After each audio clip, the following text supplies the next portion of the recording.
What's good, everyone? OJ here. Welcome back to another video. Today we've got some awesome information with RPG news and more to go over. So let's go ahead and jump right into it. And we're starting off with Suikoden Starleap. A brand new Suikoden game has been announced, unfortunately, for iOS and Android for right now, but I do think that this is a positive sign because it shows that Konami is willing to bring back a classic in a new form in some way, shape, or how. So I do think that despite it being an Android, iOS mobile game, I think that there is a bright future if the Suikoden remasters 1 and 2, which we're going to talk about in just a bit, if those end up doing well. So let's talk about this new game called Suikoden Starleap. So publisher Konami and developer Mithril have announced Suikoden Starleap for iOS and Android. A release date was not announced, but it will be free to play with in-game microtransactions. And I can just feel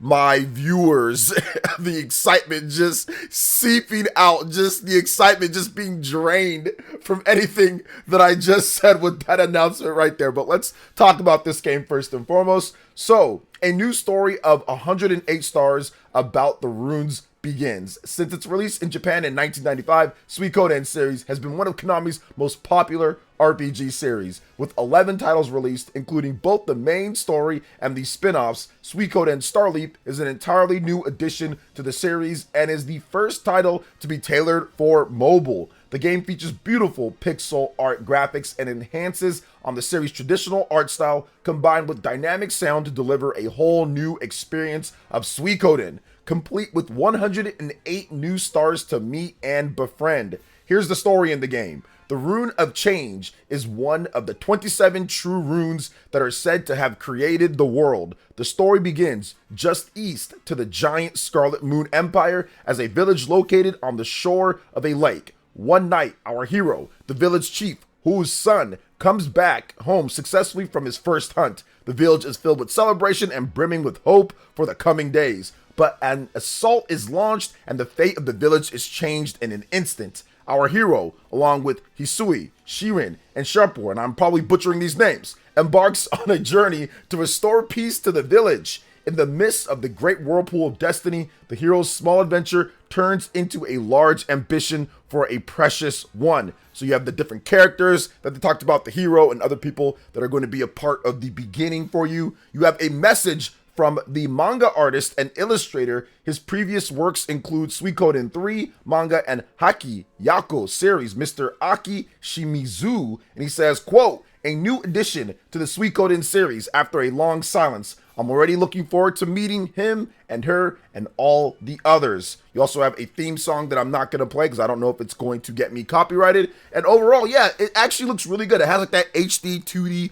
type of style that people really love with Square Enix's Octopath series, Live Alive, Triangle Strategy, Dragon Quest 3 HD 2D remake. So it looks really good, but we have to wait and see how the microtransactions play out, how the structure plays out.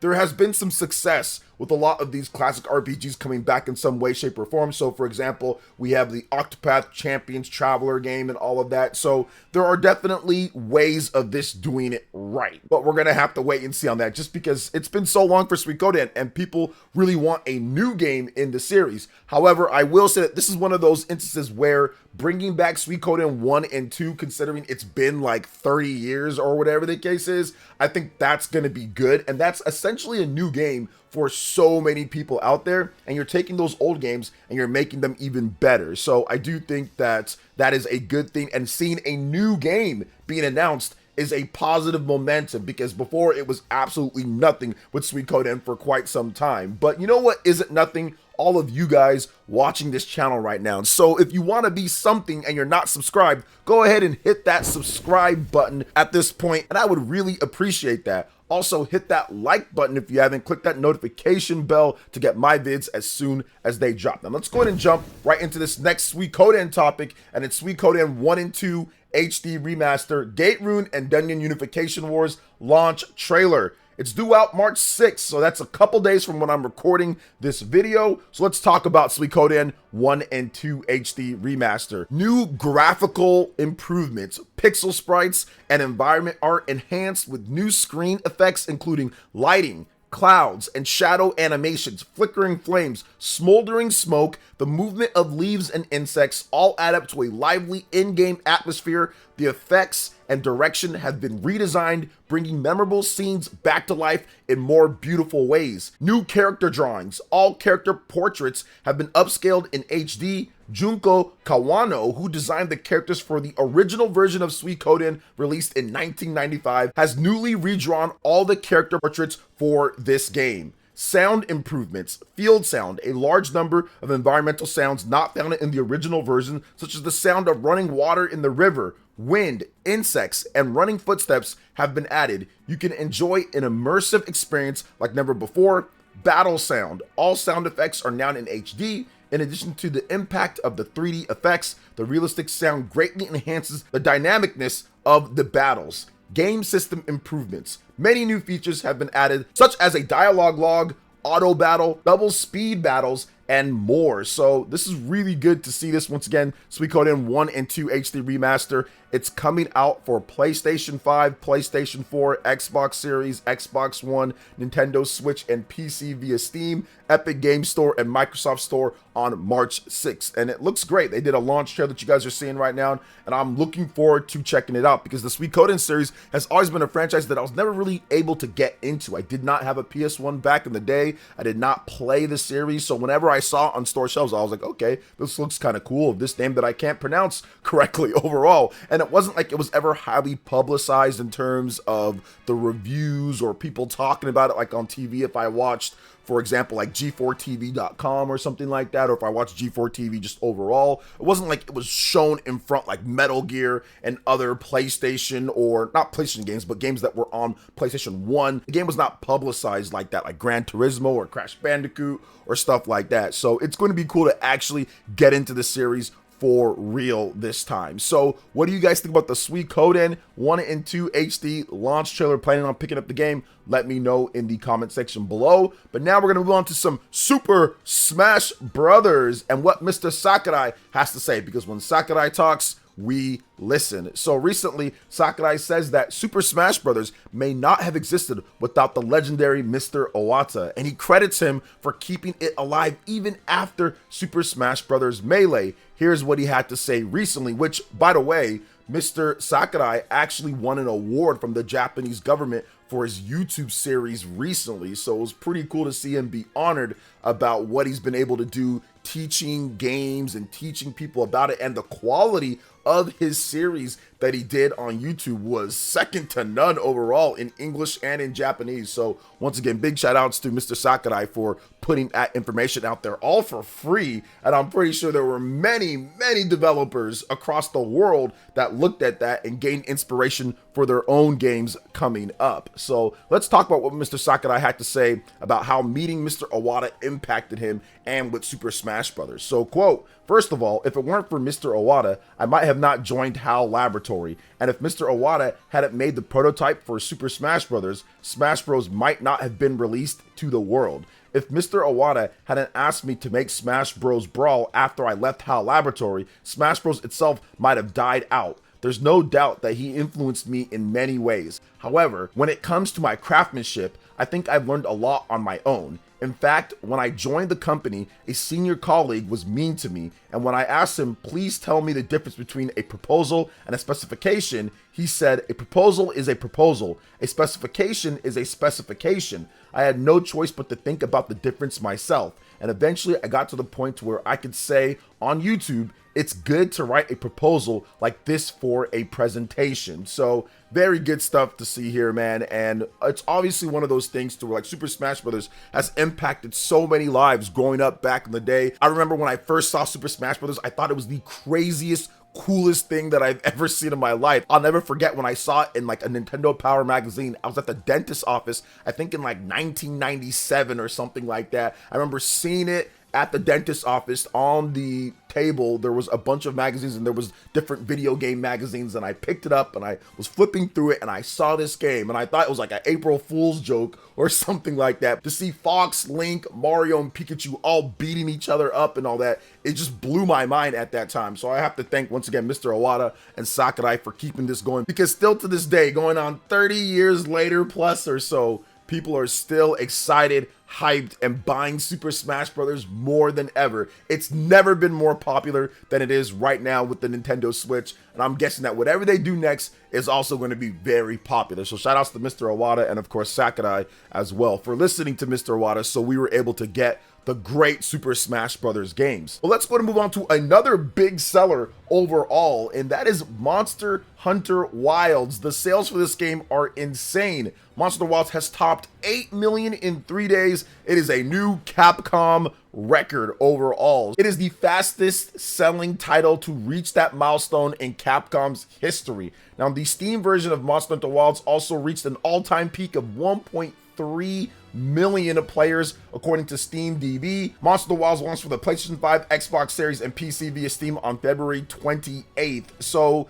this result, this 8 million in the first 3 days, is very, very, very good for Capcom. Tons of money coming in, like $500 million, not including the microtransactions that are also in the game as well. Most people picked up that game at the full $70 price tag as well. It's not like they got a bunch of sales or discounted overall, so most people paid full price for that game. So to see the 8 million in sales, not players, but 8 million in sales in terms of what they've put out there, that is very, very good for Capcom. And absolutely, the Monster Hunter Mania is going to continue. Capcom is going to continue supporting this game. They're going to continue patching it up. There's some issues here and there, but there are people that are really enjoying this title. I think I'm going to pick it up a bit later. To me, March is really going to be about grinding down on YouTube and making sure that I get some great content for you guys, in addition to some other things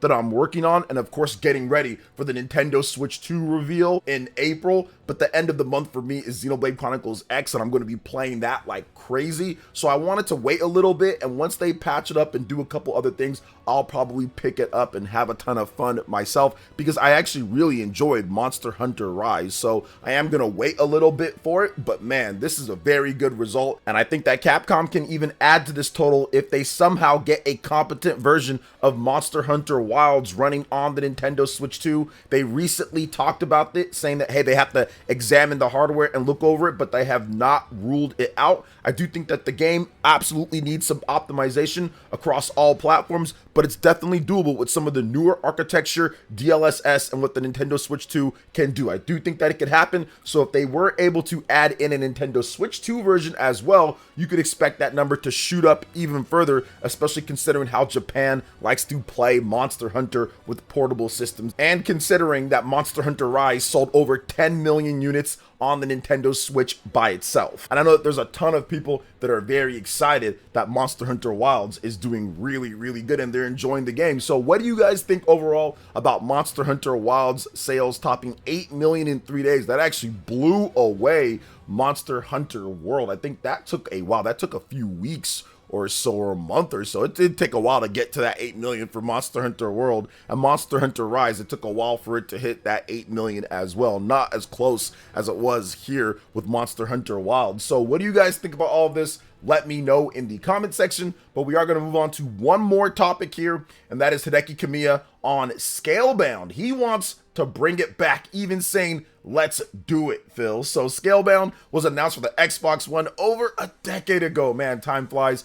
E3 2014 as an Xbox exclusive, and was later supposed to also get a PC release. However, it eventually was canceled, unfortunately. Now, Mr. Hideki Kamiya, the former Platinum Games co-founder, is still interested in making Scalebound. Kamiya is currently working on a sequel to Okami at the new studio Clovers, which we've covered extensively on this channel. A new tweet from the Clovers featuring a video of Kamiya, and it reads, quote, "Notice some excitement around Kamiya's desk. He was reminiscing about the development of Scalebound while watching YouTube videos. It never made it to release, but even now, he still feels proud of it." Kamiya would retweet the original tweet from Clovers and stated, "Let's do it, Phil." Phil, of course, being the Microsoft Gaming CEO, Phil Spencer. So Kamiya said back in 2022, also, he was serious about resurrecting Scalebound. So yeah, very interesting to see this. It would be great if Scalebound got some type of resurrection. I don't know if it's going to happen just because of scheduling and the focus of Microsoft. Microsoft is no longer focused on having